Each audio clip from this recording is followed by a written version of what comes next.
Raninagar BSF ক্যাম্পে নাবালিকা নির্যাতিতা কাণ্ডের ঘটনা খতিয়ে দেখতে জলপাইগুড়িতে এলেন রাজ্য শিশু সুরক্ষা কমিশনের 3 জন সদস্য।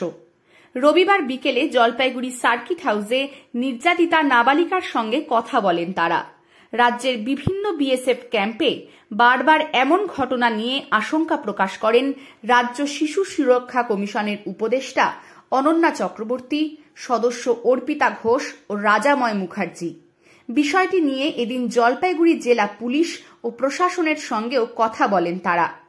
জলপাইগুড়ি সার্কিট হাউসে নাবালিকা ও তার পরিবারের সঙ্গেও কথা বলেন দীর্ঘক্ষণ। রানীনগর বিএসএফ ক্যাম্পে ঠিক কী ঘটেছিল তা বিস্তারিত জানার চেষ্টা করেন তারা। শিশু সুরক্ষা কমিশনের উপদেষ্টা অনন্যা চক্রবর্তী বলেন, সমস্ত বিষয়টি নিয়ে আমরা বিএসএফ কর্মকর্তাদের সঙ্গে কথা বলবো। উল্লেখ্য, গত বৃহস্পতিবার জলপাইগুড়ির রানীনগর বিএসএফ ক্যাম্প থেকে উদ্ধার হয় ধূপগুড়ির বাসিন্দা এক নাবালিকা ছাত্রী। বিএসএফ এর দাবি, ওই নাবালিকা ছাত্রীকে উদ্ধার করে পুলিশের হাতে তুলে দিয়েছেন তারা। ঘটনায় অভিযুক্ত বিএসএফ জওয়ানের ছেলেকে গ্রেপ্তার করেছে পুলিশ। তার বিরুদ্ধে অভিযোগ, বিএসএফ ক্যাম্পের একটি আবাসনে আটকে রেখে ওই নাবালিকার ওপর শারীরিক নির্যাতন চালানো হয়েছিল। ইতিমধ্যেই ঘটনার তদন্ত শুরু করেছে পুলিশ। অর্পিতাই মূলত কথা বলেছে ওর সঙ্গে। যেটা হয়েছিল যে ও মেয়েটির সঙ্গে পরিচিতি হয়েছিল ছেলেটির কোনো একটা অ্যাপের মাধ্যমে।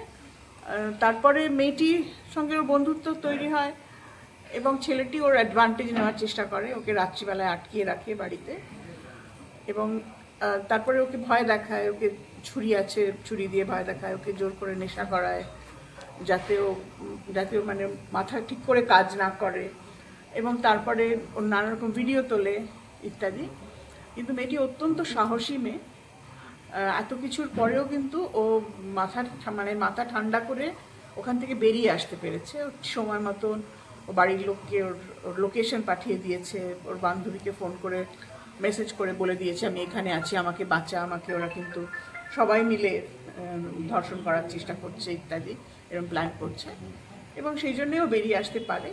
খুবই সাহসী মেয়ে, খুবই পড়াশোনায় ভালো, বুদ্ধিমতী মেয়ে, ইন্টেলিজেন্ট মেয়ে। বিএসএফ এর ভূমিকা নিয়ে তো আমাদের অনেক প্রশ্ন আছে।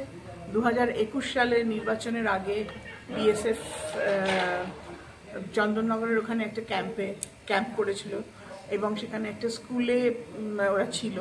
সেই স্কুলে বাচ্চারা মিড ডে মিলের খাবার নিতে যেত।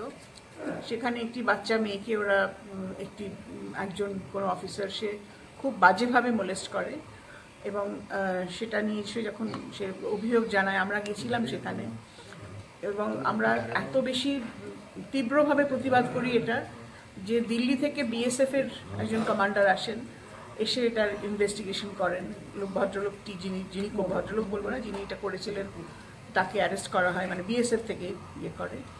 এবং আমরা এটা বারবার দেখেছি যে এটা নতুন কিছু ঘটনা নয়। এখানে একটা সুবিধা আছে যে এই ছেলেটি বিএসএফ এর না, এই ছেলেটির বাবা হচ্ছে বিএসএফ এর, সুতরাং ও কোনো প্রোটেকশন নেই। বিএসএফ এর যে প্রোটেকশন, যেটা কেন্দ্রের একটা প্রোটেকশন থাকে, তো সেটা ওর নেই।